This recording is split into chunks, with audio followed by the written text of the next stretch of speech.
I have about 5 minutes of stuff to say. All right, bring it on. I really, really hate this podium. That's the first thing I. You can tighten it down at the bottom too. You know, we're just gonna go with it. All right, we're just gonna go down this flow and address everything, mostly everything, because we'll see that time. First, starting off with our opponent said that we can't worry about the world right now. Apparently, this is not a priority. Judge, I don't know about you, but I like being alive. I like polar bears not drowning. I like living in this country.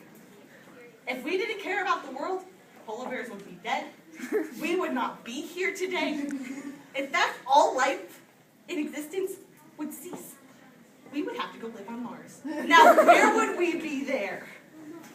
Nowhere. We'd be on Mars. All right, we're just going to address their disadvantages and talk about how they are bad.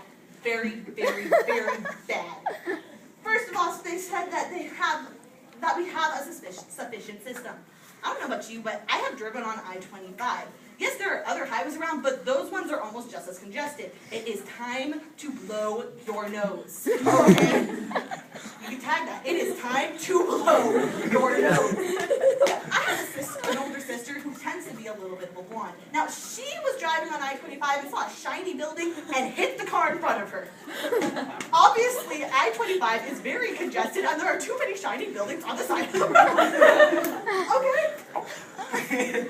Yes? But isn't that the fault of stupid drivers? I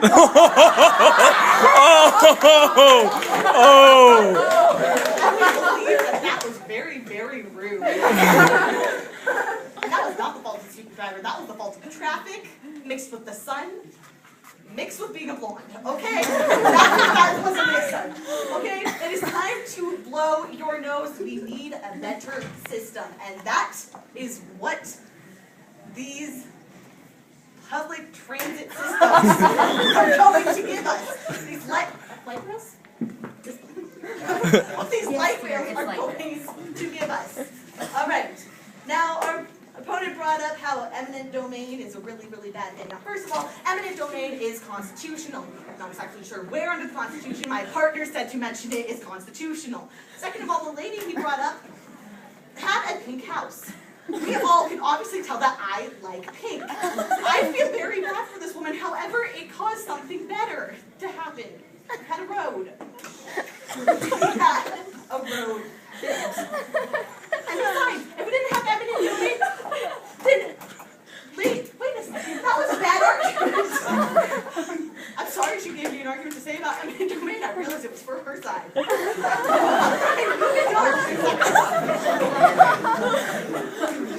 All right, and then we said that transit does not guarantee relationships. Now, with this, I've been on a transit system. You know, I met this young guy there, and I had a major crush on him, and it would not have happened if I did not meet him in that transit system. I never ever talked to him ever again in my life, but I thought about that. Secondly, I saw a man peeing outside a transit system. Do you think I would have had a conversation about it if we did not have a transit system? I don't think so. You mean really weird? You are more cultured. We are advocating peeing. It's going to be great. They brought up how me and Cheyenne are best friends, and how apparently we both live really far away from each other. You know, if we had a transit system that went all the way up to Craig from Bailey, Colorado, which is again in the middle of nowhere, you know what? I would ride that train almost every day to get to her. I would. And then we wouldn't need cell phones. We wouldn't need cell phones because we'd see each other every stinking day. Because we're friends. You know, we need a yes. So are you advocating no cell phones? Only on the transit system. All right, so let's go over our advantages again because they're very, very, very good. Now, first of all being that this causes exercise for Americans. You have to walk into the train, you have to stand there next to really, really close people. This is great, we'll be cultured, it's going to be wonderful. Secondly, it's an environmental solution. I mean, come on. Cars cause pollution, pollution causes holes in the ozone, therefore we're all going to die. All right, third and fourth, it's the social and intellectual. We'll be friends, we'll be great, we'll meet people, we'll be cultural, we'll see men peeing, it'll be wonderful. Fifth, it'll stop drunk driving. It'll also stop crazy drivers who see shiny buildings. And sixth, it'll create jobs. And my only voting issue I have is that I am the only adult in this round, and I have a pink suit. Case rested.